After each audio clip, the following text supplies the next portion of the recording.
You know what everyone in the room needs before they've asked? You notice the shift in someone's tone before anyone else does. You adjust your words, your energy, your plans before the complaint even arrives. You say yes when you mean no. Not because you're weak, because somewhere along the way, saying yes became the thing that kept everything calm. And calm felt like safety. But here's what nobody tells you about spending your life making sure everyone else is okay. It costs something. Not all at once, not in a single dramatic moment you can point to. Slowly, in the accumulation of 1,000 small adjustments that each seemed reasonable at the time. Until one day, you realize you're exhausted and you can't quite explain why. Because you haven't done anything for yourself in so long that you've stopped noticing the absence. That's not kindness. That's a coping mechanism running on autopilot. And by the end of this video, you'll understand exactly what it's costing you and what actually changes it.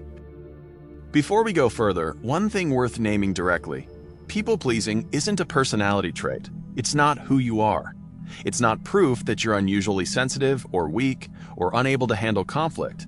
It's a learned strategy, one that made complete sense in the environment where you learned it, where keeping someone else calm genuinely was the safest option available, where your needs being secondary wasn't a choice, it was just how things worked. The problem isn't that you're too nice. The problem is that a strategy you developed for one environment is still running in environments where it no longer serves you. And if you watched our episode on attachment styles, this is anxious attachment in behavioral form. The same nervous system that learned to monitor for signs that connection might disappear, now monitors for signs that anyone around you might be uncomfortable. Same root, different expression. You didn't choose this. That's the first thing worth understanding. Nobody sits down at age 7 and decides that other people's emotional states are going to become their primary responsibility. It doesn't happen that way. It happens in environments where approval felt conditional, where love or safety or peace in the house was contingent, explicitly or implicitly, on how well you managed someone else's mood.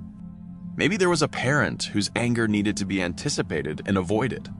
Maybe there was a household where conflict felt genuinely dangerous, and learning to smooth things over before they escalated was simply the intelligent response to the situation you were in. Maybe it was subtler than that. A parent who withdrew emotionally when you didn't perform happiness or gratitude correctly. A dynamic where your needs being loud made things harder for everyone, so you learned to make them quiet. None of this requires dramatic abuse or obvious neglect. It just requires an environment where tuning into other people's emotional states and adjusting your behavior accordingly produced better outcomes than not doing it. Your nervous system learned that lesson completely. It's been applying it ever since. And here's the part that matters most. By the time you were old enough to ask whether this strategy was actually working for you, it had already been rehearsed thousands of times.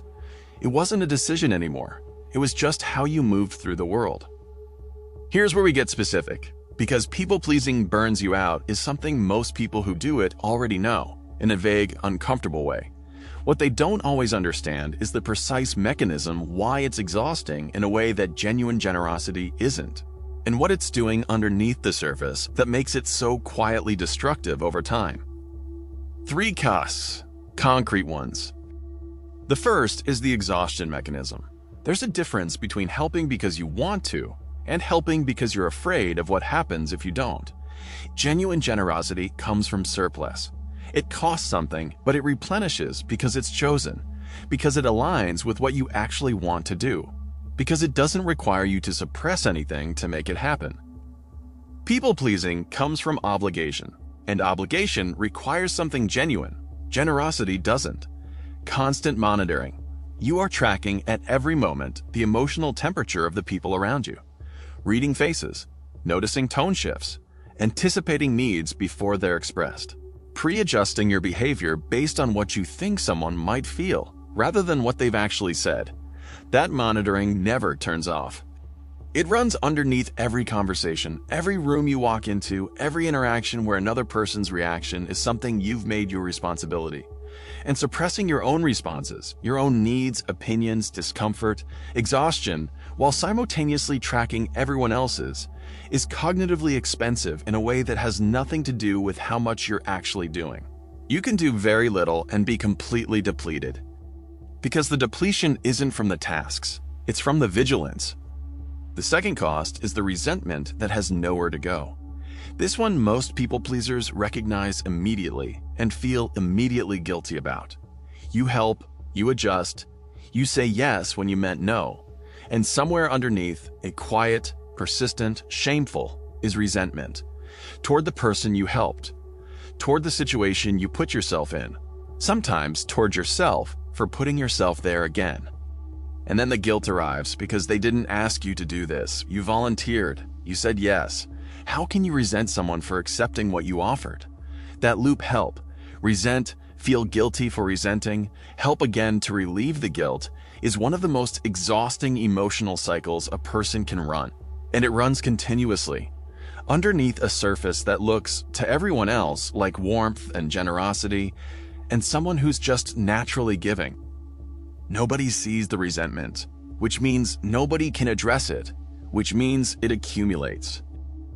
The third cost is the one that takes the longest to notice and does the most damage: identity erosion.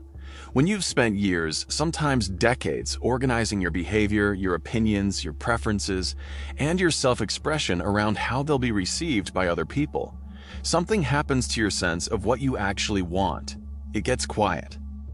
Not dramatically, not in a single moment. Gradually, in the same way the burnout accumulates through thousands of small instances of prioritizing someone else's comfort over your own honest response. Until one day, someone asks what you want for dinner, and the honest answer is that you don't know.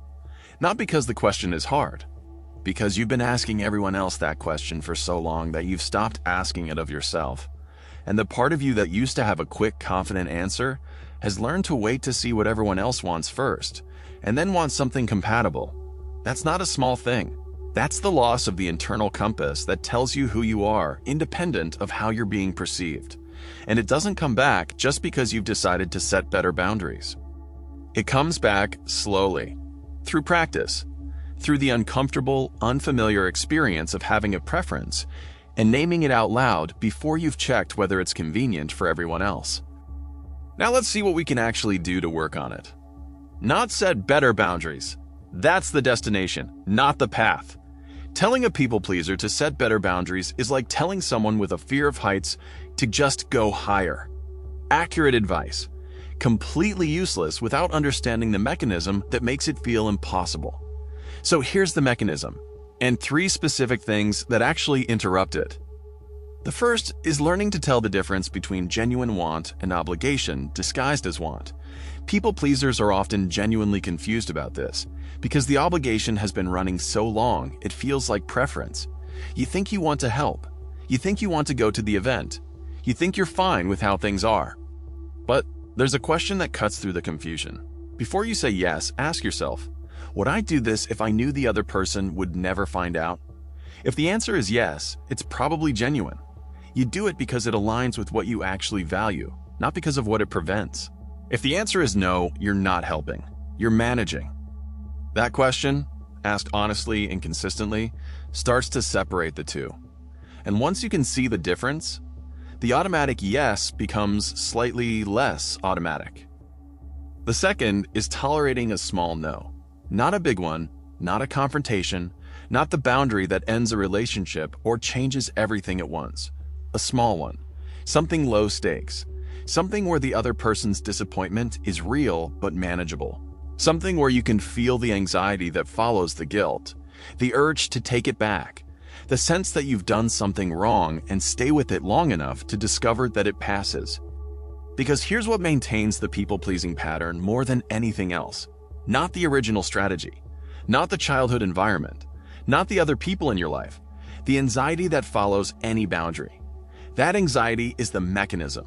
Every time you feel it and immediately undo the boundary to make it stop, you teach your nervous system that the anxiety was correct, that something genuinely dangerous happened, and you were right to reverse course.